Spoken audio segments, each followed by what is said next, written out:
നമ്മൾ ഈ തെരഞ്ഞെടുപ്പ് ആ തെരഞ്ഞെടുപ്പുമായി ബന്ധപ്പെട്ട സംസാരം ഒന്ന് കൺക്ലൂഡ് ചെയ്താൽ നോക്കൂ, ഇപ്പോൾ ബ്ലോക്ക് പഞ്ചായത്ത് ഡിവിഷനുകളിൽ വന്നിട്ടുള്ള വോട്ട് വ്യത്യാസം വളരെ പ്രധാനമാണ്. ഇവിടെ സൂചിപ്പിച്ച ആലപ്പുഴയിലെ പത്തിയൂരിന്റെ ഉദാഹരണം നമുക്കറിയാം. CPM-ന്റെ സിറ്റിംഗ് സീറ്റ് 99 വോട്ടുകൾക്കാണ് അവിടെ UDF പിടിച്ചെടുക്കുന്നത്. നമ്മൾ കാണേണ്ടത് അടുത്ത നിയമസഭാ തെരഞ്ഞെടുപ്പിൽ UDF ജയിക്കുകയാണെങ്കിൽ കോൺഗ്രസ് നിർണായകമായ പ്രകടനം നടത്തേണ്ട ചില ജില്ലകളുണ്ട്. അതിലൊന്നാണ് തൃശ്ശൂർ. തൃശ്ശൂരിൽ നാട്ടികയിലും കുന്നംകുളത്തും രണ്ടിടത്തും UDF-ന് മിന്നുന്ന പ്രകടനം കാഴ്ചവെക്കാൻ കഴിയുന്നു, ജയിക്കാൻ കഴിയുന്നു. അതായത് തൃശ്ശൂരിൽ കോൺഗ്രസ് തിരികെ വരികയാണ്. തൃശ്ശൂരിൽ കഴിഞ്ഞ 2 നിയമസഭാ തെരഞ്ഞെടുപ്പുകളിലും സമ്പൂർണ്ണമായി ഒരൊറ്റ സീറ്റിലേക്ക് ഒതുക്കപ്പെട്ട കോൺഗ്രസ് തിരികെ വരുന്നതിന്റെ സൂചന തൃശ്ശൂരിൽ നൽകുന്നു. 2 പത്തനംതിട്ടയിലെ അരുവാപ്പുലത്തെ ഒരു വാർഡ് ഒഴിച്ച് ബാക്കിയെല്ലാം LDF തോറ്റിരിക്കുന്നു. പത്തനംതിട്ടയിലെ 5ഉം കഴിഞ്ഞ തവണ കൈമോശം വന്നതാണ് നോക്കണം. അതായത് UDF അതിന്റെ പരമ്പരാഗത ശക്തി കേന്ദ്രങ്ങളിൽ, കുറച്ചുകൂടി സ്പെസിഫിക് ആയി പറഞ്ഞാൽ കോൺഗ്രസ് അതിന്റെ പരമ്പരാഗത ശക്തി കേന്ദ്രങ്ങളിൽ തിരിച്ചുവരവിന്റെ സൂചനകൾ നൽകുന്നു എന്ന് നമുക്ക് ഈ തെരഞ്ഞെടുപ്പ് ഫലത്തിൽ നിന്ന് വായിച്ചെടുത്തൂടെ? അങ്ങനെ വായിച്ചെടുക്കുന്നത് കുറച്ച് എന്താണ് അതിന് പറയുന്നത്, ഒരു കുറച്ച് അധികമായി പോകും. അങ്ങനെ നമുക്ക് ഈ ഒരു തെരഞ്ഞെടുപ്പിനെ വായിച്ചെടുക്കാൻ പറ്റില്ല. കാര്യം ഒരു മൊത്തത്തിലൊരു റിസൾട്ട് എടുത്തിട്ട് നമ്മൾ പരിശോധിക്കും. ഇപ്പോൾ പത്തിയൂർ എല്ലാവർക്കും അറിയാവുന്ന പോലെ പത്തിയൂർ ഒരുപാട് വിഷയങ്ങളുണ്ടായിരുന്നു, പാർട്ടിക്കകത്ത് വിഷയങ്ങളുണ്ടായിരുന്നു. പാർട്ടിയിൽ നിന്ന് പല പ്രധാനപ്പെട്ട ആളുകൾ മാറി. അതുകൊണ്ടാണ് പത്തിയൂർ അങ്ങനെ സംഭവിച്ചത്.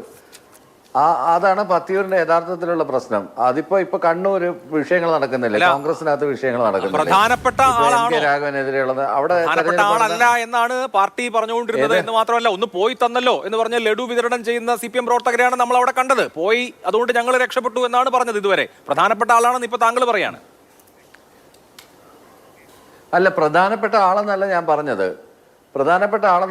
പത്തിയൂർ പാർട്ടിയുമായിട്ട് ബന്ധപ്പെട്ട് ചില വിഭാഗീയ വിഷയങ്ങൾ ഉണ്ടായിരുന്നു. ഇയാൾ പുറത്തായതുകൊണ്ടൊന്നും അല്ല അവിടെ ഈ ഇലക്ഷൻ ഉണ്ടായത്. അതിന് മുമ്പേ തന്നെ പത്തിയൂർ ചില പ്രശ്നങ്ങൾ ഉണ്ടായിരുന്നു. അത് സമ്മേളന കാലയളവിൽ ആ പ്രശ്നം ഉണ്ടായിരുന്നു, സമ്മേളനത്തിന് ശേഷം ആ പ്രശ്നം ഉണ്ടായിരുന്നു. അത് കോൺഗ്രസ് എൻകാഷ് ചെയ്തു എന്നുള്ളത് വാസ്തവമാണ്. അത് ആന്റി ഇൻകംബൻസി ആയിട്ടോ അല്ലെങ്കിൽ ഇത് കോൺഗ്രസ് ജയിക്കാൻ പോകുന്നതിന്റെ സൂചനയായിട്ടൊക്കെ വായിച്ചെടുക്കുന്നത് എന്തൊരു കണക്കൂട്ടലാണെന്ന് എനിക്ക് മനസ്സിലാവുന്നില്ല. അങ്ങനെ ഒരു സർവേ ഞാൻ ആദ്യമായിട്ടാണ്, അങ്ങനെ ഒരു അനുമാനം ഞാൻ ആദ്യമായിട്ടാണ് എൻ്റെ ലൈഫിൽ ഇത്രയും നാൾ പൊളിറ്റിക്കൽ ഒബ്സർവേഷൻ നടത്തിയിട്ട് എനിക്ക് ഇതുവരെ ഞാൻ അങ്ങനെ ഒരു ഒബ്സർവേഷൻ ഒരു ലോക്കൽ ബോഡി തിരഞ്ഞെടുപ്പ് വെച്ചിട്ട് തിരിച്ചു വരുന്നു എന്നൊക്കെ പറയാൻ വേണ്ടിയിട്ടുള്ള ഒരു സാധനം ഉണ്ടോ ഇതിനകത്ത്? ഈ 16, 11 എന്ന് പറഞ്ഞ കേരളത്തിനെ വിലയിരുത്താൻ പറ്റുമോ?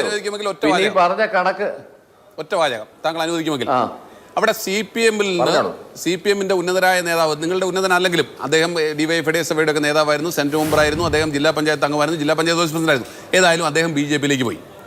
CPM-ൽ നിന്ന് ഒരു വിഭാഗം BJP-യിലേക്ക് പോയപ്പോൾ CPM-ന്റെയും BJP-യുടെയും വോട്ട് കുറഞ്ഞു, പക്ഷേ കോൺഗ്രസിന്റെ വോട്ട് കൂടി. അതാണ് താങ്കൾ മനസ്സിലാക്കേണ്ടത്. അത് മാത്രമേ എനിക്ക് പറയാനുള്ളൂ.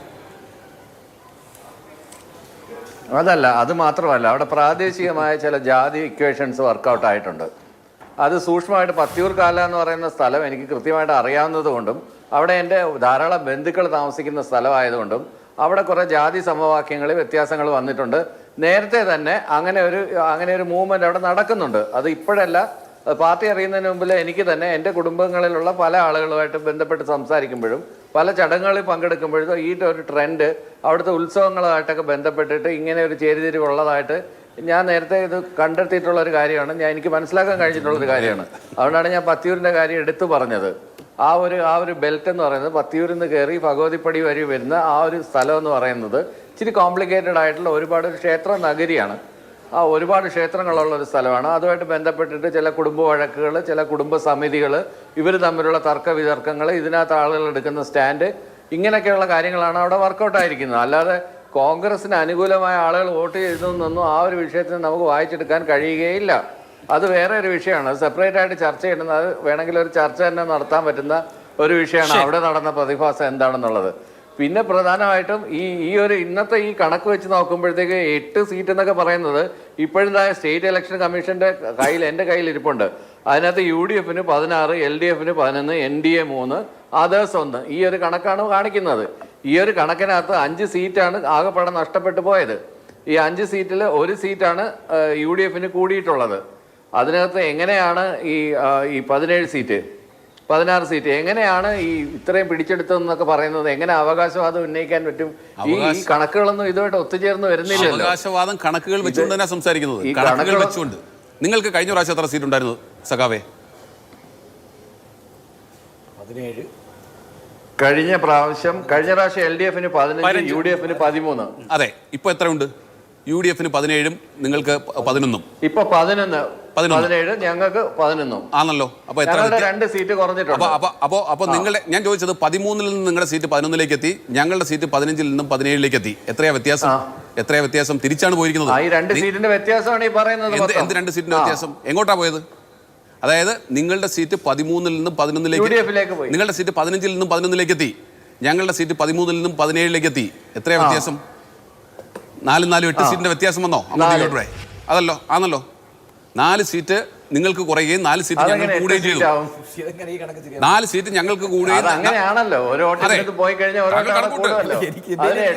വായിച്ചെടുക്കാൻ പറ്റും. ലോജിക്കില്ല പറയുന്നത്. ആ ലോജിക്ക് നിങ്ങൾക്ക് ഉണ്ടാവില്ല. LDF എതിരാകുമ്പോൾ ലോജിക്ക് ഉണ്ടാവില്ല. എന്തെങ്കിലും ലോജിക്കലായിട്ട് പറയൂ. അല്ല പറയൂ താങ്കൾ. ഞാൻ കണക്കൊച്ചല്ലേ സംസാരിക്കുന്നത്. ഞാൻ വീണ്ടും ആവർത്തിക്കുന്നു, ഞങ്ങളുടെ കയ്യിൽ 13 സീറ്റ് ഉണ്ടായിരുന്ന സീറ്റ് ഞങ്ങൾക്ക് 17 കൂടി. ഞങ്ങൾക്ക് 4 കൂടിയല്ലോ. ഞങ്ങൾക്ക് 4 കൂടണമെങ്കിൽ നിങ്ങളുടെ കുറയണമല്ലോ. കുറഞ്ഞില്ലേ? നിങ്ങളുടെ 4 കുറയുകയും ചെയ്തല്ലോ.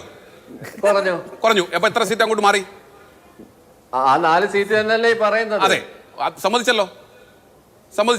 അത് 31ലാണ് ആ ഡിഫറൻസ് വന്നിട്ടുള്ളത്. താങ്കൾ മറക്കരുത്, 31 സീറ്റുകളിലാണ് ഡിഫറൻസ് വന്നിട്ടുള്ളത്.